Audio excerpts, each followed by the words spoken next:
ఏందో ఆంధ్రాలో ఇంకో ముచ్చటేం లేనట్టు అందరు లడ్డుల పంచాదులే ముంగటేసుకుంటారు కదా. తిరుమల ఏంకన్న లడ్డు తయారీలా కల్తీనై వాడినరా లేదా గద ఆధారాలతోటి బయట పెట్టుండ్రి. అంతేగాని కల్తీ అయిందని మొత్తుకుంటే ఎట్లా?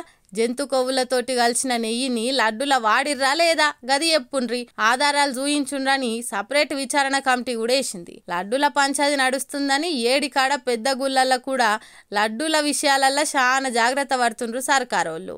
అయితే ఎన్టీఆర్ జిల్లా కలెక్టర్ మేడం కూడా దుర్గా గుడికి వచ్చే భక్తులకు ఇచ్చే లడ్డూలు ఎట్లా తయారు చేస్తుండ్రు, ఏం వాడుతుండ్రు, రుచిగానే ఉన్నాయా అని చెకింగ్ చేస్తేందుకు పోయింది. ఇక మేడం లడ్డూలు తయారు చేస్తున్న జాగను, వాడుతున్న నెయ్యిని, బూందిని అన్నిటిని చూసింది. ఇక లడ్డు టేస్ట్ ఎట్లుందో చెకింగ్ చేద్దామని ఓ పలుకు తీసుకొని నోట్ల పెట్టుకుంది. గంతేగా దానికే మహాపచారం జరిగిందని సోషల్ మీడియాలో వీడియో పెట్టి దెప్పి ఒడుస్తుండ్రు వైసీపోళ్ళు. దేవికి నైవేద్యం పెట్టకుండా లడ్డూలు తినుడు అపచారమే అని పోస్టులు పెడుతుర్రు. తయారు చేసిన ప్రతి లడ్డు అయితే అమ్మవారి దగ్గరనైతే పెట్టరు కదా, అయినట్టే కౌంటర్లకు తెచ్చి భక్తులకు అమ్ముతుంటారు. భక్తులకు అమ్మే లడ్డూనే మేడం టేస్ట్ చేసింది తప్ప అమ్మవారికి అందరికంటే ముందు పెట్టే లడ్డూలు కాదు కదా అని చాలా మంది నెటిజన్లు కామెంట్లు చేస్తుండ్రు. నెరీ సోషల్ మీడియా వచ్చినాక వాష్ బేసిన్ల చేపలు పట్టేటోళ్ళు బాగా మంది తయారైండ్రని గరం అవుతుండ్రు. కలెక్టర్గా ఆమె డ్యూటీ ఆమె చేస్తే కూడా తప్పేనా అని మేడానికి బాగా మంది మద్దతు ఇస్తుండ్రు.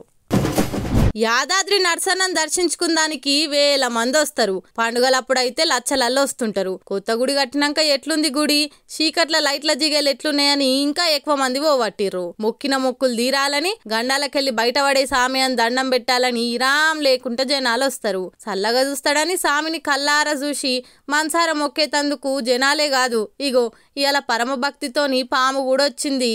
నాగుల చవితి నాడు భక్తులు పుట్టలలో పోసిన పాలల్లా బూస్టు, హార్లిక్స్ కలిపి పోసినట్టే పెరిగి ఎంత పెద్దగా ఉందో చూడురా పాము. పొద్దుగాల నరసింహస్వామి గుడి పెద్ద గోపురం బయట దిక్కు మాడ వీధులల్లా ఈ నాగు పాముగానొచ్చిందట. మరి మొక్కులేమన్నా ఉండేనో ఆ నరసన్నకు చెప్పుకుందాం, ఇంత మంది ఎక్కువైతే కాళ్ళ కింద పడి కథమైతా అని జనాలు ఇంకా రాకముందే ఇట్లా పాక్కుంటా పోవట్టిందట. గుళ్ళె పనిచేసేటోళ్ళు చూసి ఎంబటే పాములు పట్టి ఆయనను పిలిపిస్తే ఆయన వచ్చి పైలంగా పట్టుకుపోయి అడవిలల్లి ఇడిచిపెట్టి టాటా డోంట్ విజిట్ అగైన్ అని చెప్పిండట. కానీ ఇంకా నయ్యం మబ్బుగాల కాబట్టి జనాలు లేక ఎసొంటి ఆగం కాలే గాని, లేకుంటే ఆ పాముకు పరిశానే ఉండు. భక్తులు భయంతోని ఆగమాగం అయిదురు. పండుగ పూట పెద్ద గండమే తప్పిందనుకుంటా నిమ్మలం కాబట్టిరిగా ఈ వీడియో చూసినోళ్ళంతా.